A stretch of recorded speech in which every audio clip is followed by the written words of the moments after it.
Next session we have on Pm-Revamp, your CX by reconstructing your strategies with speech AI by Mr. Prateek Mehta, CEO and co-founder at Contiinex. Can we have a big round of applause for Mr. Mehta? A digital transformation leader, Prateek has spent more than 2 decades accelerating disruption and growth for top brands in the technology industry. As the co-founder and CEO of Contiinex, a speech AI platform, he is rapidly changing the way insurance and healthcare sectors approach customer experience management. He is redefining effective process efficiency, performance and CX for these sectors by addressing the sector's core need for enhanced data privacy and audit compliance along with high level of agility, automation and productivity. Over to you, Mr. Mehta. Hello everyone, I'm Prateek and good afternoon to everyone and thank you for that introduction. I am the co-founder and the CEO of Contiinex, which is a speech AI, very vertical focus platform. And a lot of speakers before me have thrown a lot of light around the whole transformation, the digital transformation into AI, how the world is evolving into this new age concept where I love the idea where the bots are going to talk to each other, right? And the humans are just going to be on the side, on the ring side, watching the show between two bots. But that is a reality which is going to happen much later in future. But what I'm here to talk to all of you about and really, and get your thoughts is about the whole transformation that we're going through, this evolution, right? The fact of the matter is that there are some companies and enterprises which are ahead of the curve in this whole evolution, while some of the other enterprises are still trying to grapple with the challenges that they have at their end. And I'm going to talk to you about what are the challenges the enterprises are actually facing, because of which we are not seeing an evolution or a transformation which is happening at some kind of a standardized pace, right? If you were to look at the pyramidal graph or a pyramidal representation of digital transformation or AI, you would see that only about 2 or 3% of the guys on the top, the enterprise on the top of the cone, are really the ones who are scorching ahead, while 90% are still at the bottom end of the pyramid. And what we tried to do was we tried to address that space where a lot of enterprises want to embrace it, but they can't because of areas related to regulations, areas related to data privacy, areas related to data management, and all of those elements that came into play for segments in BFSI, because of which a lot of them, in spite of having an intent to adopt transformation, were unable to. And that's the story that I'm going to present. After I get a hang of how to use this. Oh yes. And I'm going to just skip through this, though it's a very pretty looking slide, but the fact of the matter is that there are, at this point in time, multiple challenges that are hitting a BFSI customer. I'm going to only talk about BFSI for the sake of today's conversation, purely because that's the area of domain that we represent, that's where we come from, that's what I understand personally very, very well.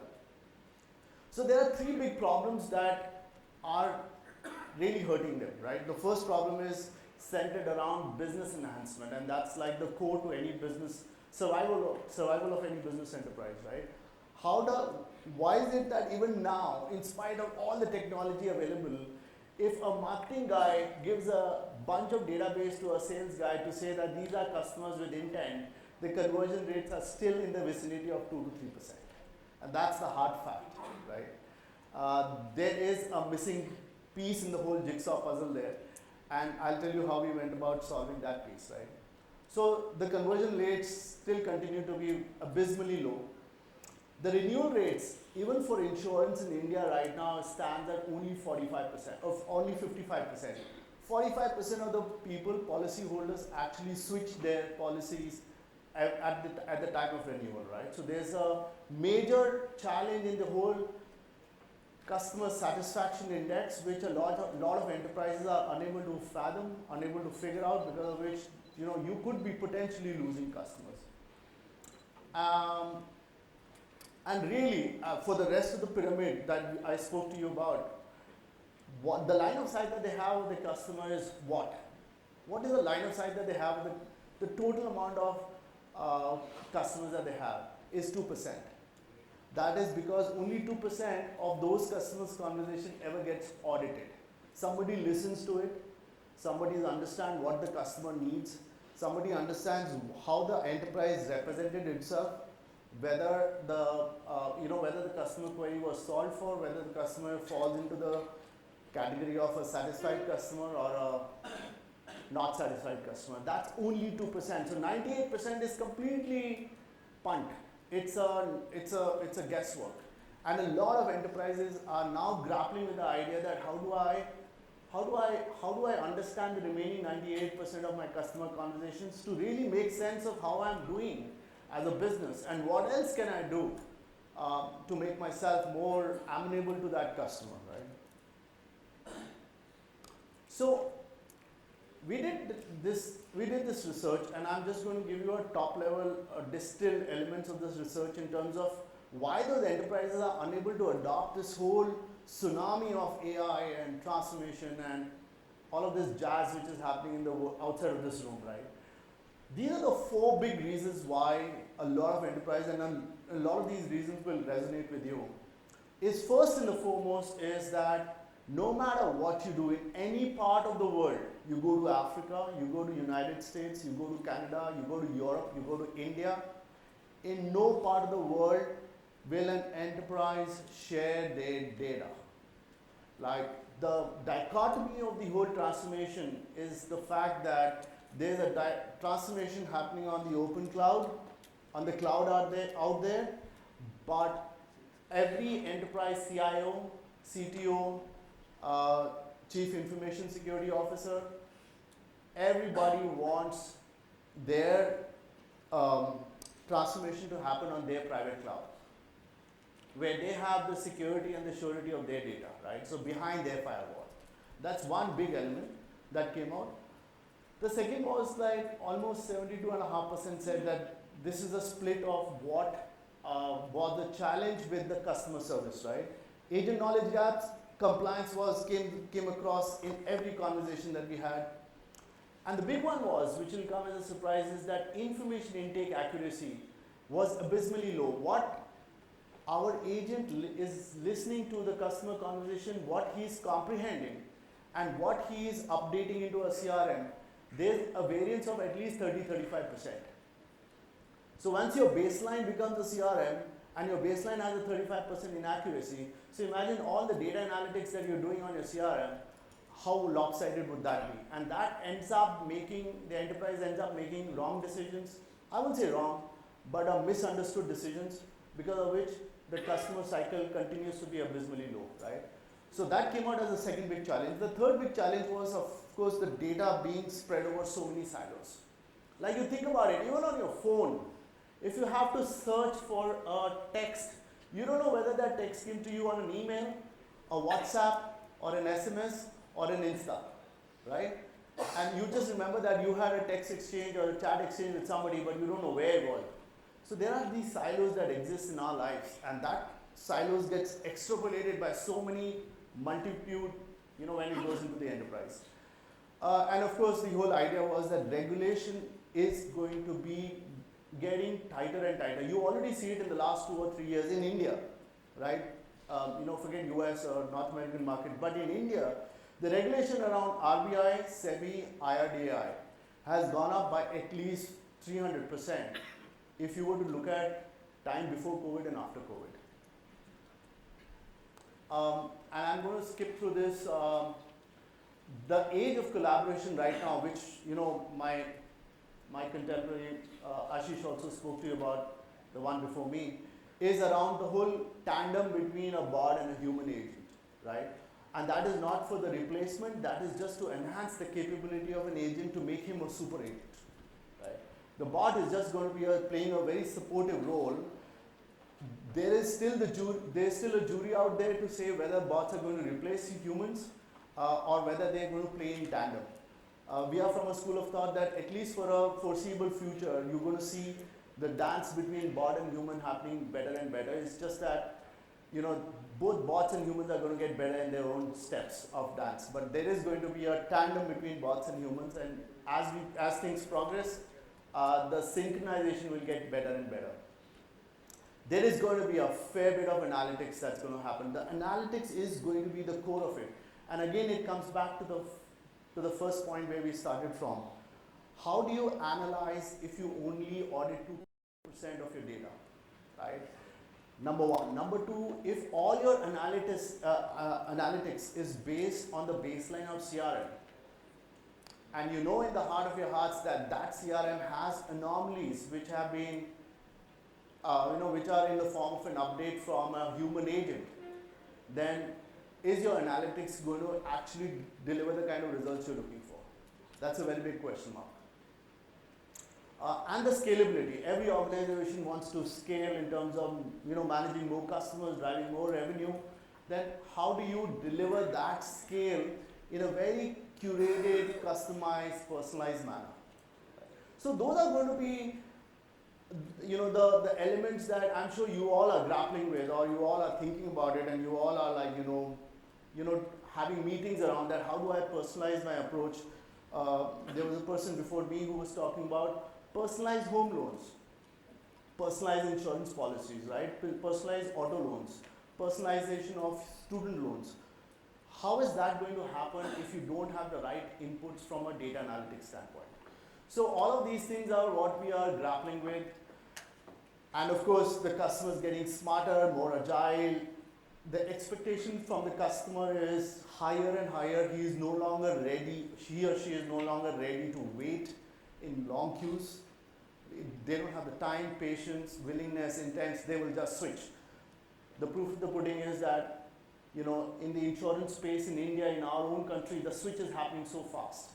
In loans, switch is happening so fast, in home loans, right? In every dimension you look at it, because of a bad customer experience, a suboptimum experience, the customer is going to switch. And that's the hard fact of life. And the responsibility and the onus is on us to be on our toes to say, I'm not going to make this customer switch, right? And that's where we are helping organizations to kind of retain the customer and increase the lifetime value. They don't want any cookie cutter response. They of course want transparency, personalized interactions, just like all of us, right? I mean, we are moving more and more towards this whole luxurious customer service environment where we are heard, we are listened, and our problems are getting sorted.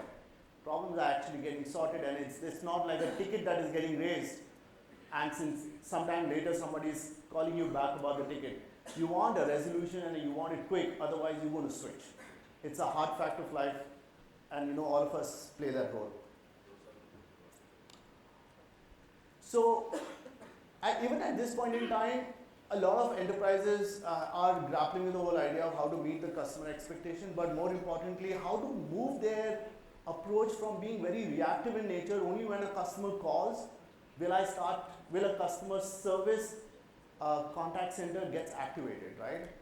Is there a way where I can actually predict that this customer is going to give me a call for this reason, for this specific query, and instead of a customer calling, imagine you getting a call from a customer service and saying, hello, I know that this is your problem, this is your need, this is the service that you need, I'm here to provide you that service. That's the kind of proactive approach that we have to get to. And that proactive approach will happen through the right set of tools and platforms that, that a lot of us are providing for. And that's where we are specializing in. And the fact remains, and that was my question in the panel that we had before, a couple of sessions before, is that we have to break the traditional relationship of the linearity of cost versus customer value. We cannot, as enterprises, as ecosystem, sustain the future by having the same kind of cost structure that we had in the past, while increasing our scale and businesses and meeting our customer expectation. That relationship has to be broken. Either either we all have to look at it in a way that we invest upfront and we build the economies of scale in our business to recover that cost, or we have to look at it in a way that we bring down the cost significantly down through automation so that the linearity curve gets broken and becomes non-linear. The business expands non-linear while the cost goes non-linear, and there's the relationship between cost and business changes, right? And that's the big question mark to all of us. So what are we providing, right? In a very simplified manner, we are here as a very vertical focus in the BFSI plus insurance, plus healthcare space. A very vertical focus, private cloud deployed speech analytics platform that can provide a bunch of functional capabilities. And what are those bunch of functional capabilities?